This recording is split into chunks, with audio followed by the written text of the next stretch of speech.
नमस्कार, जय हिंद। आज जब रूस और यूक्रेन के बीच में भयंकर युद्ध चल रहा है, एक तरफ यहाँ पे रूस और यूक्रेन के बीच में युद्ध चल रहा है और दूसरी तरफ हम देख रहे हैं मिडिल ईस्ट में इजराइल का हमला है जो कि चल रहा है गाजा पट्टी पे, और उसमें ईरान भी कूद पड़ा है। लेबनान पे हमला हो रहा है और विश्व में एक विश्व युद्ध की सी परिस्थितियां बन रही है। इसी बीच एक बहुत ही बड़ी खबर आई है कि रूस के राष्ट्रपति व्लादिमीर पुतिन जी ने भारत के प्रधानमंत्री नरेंद्र मोदी जी का धन्यवाद किया है। उन्होंने कहा है कि जब भी नरेंद्र मोदी जी व्लादिमीर पुतिन जी से बात करते हैं फोन पे, तो उन्होंने निरंतर ये बात करी है कि किस तरह से रूस और यूक्रेन का युद्ध रोका जा सके। असल में ये बता रहा है भारत की संस्कृति को, भारत की उस सोच को जो हजारों वर्ष से भारत में है। और आज़ादी के बाद तो भारत ने सारी दुनिया को जो कहा, शांतिपूर्ण सह अस्तित्व की बात कही कि दुनिया में सब लोग मिलजुल के रह सकें, उसी बात को यहाँ पे हमारे प्रधानमंत्री द्वारा कहा जा रहा है। और उसको विश्व की एक महान शक्ति रूस के राष्ट्रपति व्लादिमीर पुतिन ने माना है कि यह बात रखना बहुत सही है। अभी हमारे देश के प्रधानमंत्री नरेंद्र मोदी जी रूस जाएंगे, जहाँ पे ब्रिक्स देशों का सम्मेलन हो रहा है, और हमें उम्मीद है कि वहाँ भी इस विषय पर बात होगी और ये रूस और यूक्रेन के बीच जो युद्ध चल रहा है, इसके रोकने का कोई रास्ता निकल आएगा। इसके साथ साथ इजराइल का एक युद्ध चल रहा है। इजराइल द्वितीय विश्व युद्ध के बाद विशिष्ट परिस्थितियों में यहूदी लोगों पे जो अत्याचार किया गया था जर्मनी के द्वारा, तो उन यहूदी लोगों को इजराइल के इस क्षेत्र में, जो प्राचीन क्षेत्र रहा है यहूदियों का, वहाँ बसाया गया और इजराइल राष्ट्र का जन्म हुआ था। उसके बाद ही अरब राष्ट्रीयता के लोग जो रह रहे हैं फलस्तीन में, लेबनान में, गाजा पट्टी के क्षेत्र में, परंतु उनके बीच में परस्पर विवाद होता रहा और अब ये विवाद बहुत ही चरम सीमाओं पे पहुंच गया है, जहां पे हमास के लोगों ने इजराइल के कुछ नागरिकों को 1 वर्ष से अधिक पूर्व किडनैप कर लिया था।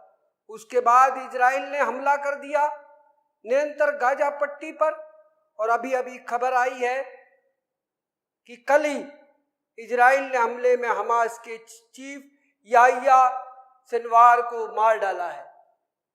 परंतु न हमास रुक रहा, न लेबनान में हिजबुल्लाह रुक रखा, और इनके साथ में ईरान भी है।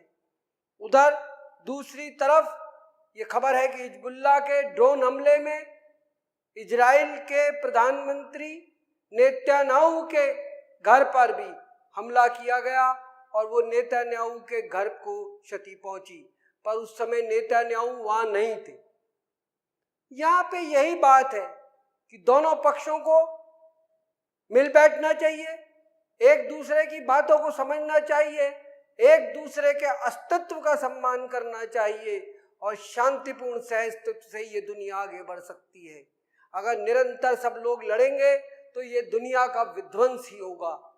एक पुरानी हिंदी फिल्म का गाना है कि जीरो जो दिया मेरे भारत ने, जीरो जो दिया मेरे भारत ने, जीरो ना देता भारत तो यूं चांद पे जाना मुश्किल था, यूं चांद पे जाना मुश्किल था।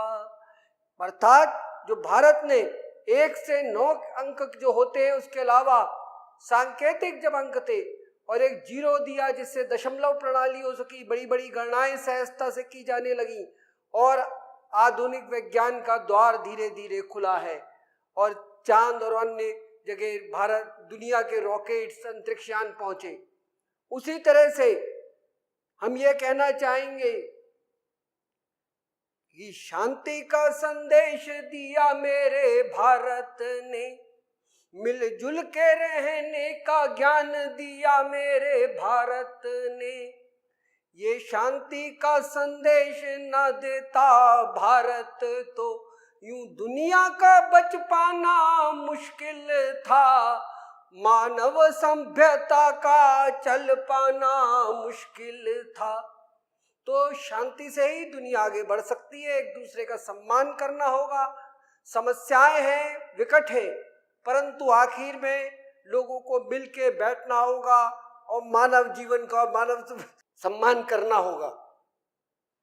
और इसी उम्मीद के साथ हम यही कहना चाहेंगे कि दुनिया के युद्ध खत्म होंगे। भारत की सभ्यता का जो हजारों वर्ष का अनुभव है, यहाँ पे महाभारत जैसा युद्ध भी हुआ जब दुर्योधन ने कहा दिया था कि मैं एक सुई के नोक बराबर भी जमीन नहीं दूंगा, 5 गांव तो क्या। तब भी हमारे यहाँ के युग पुरुष, युगावतार श्री कृष्ण ने दुर्योधन को यही कहा था कि तू 5 गांव दे दे पांडवों को और शांतिपूर्ण दोनों रहो।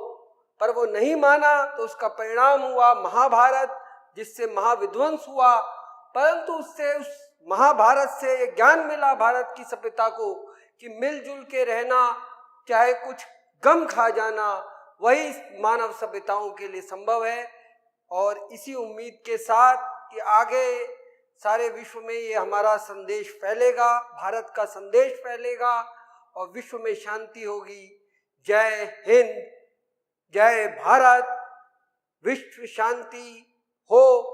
और इसी के साथ नमस्कार, आपसे विदा लेते हैं। धन्यवाद।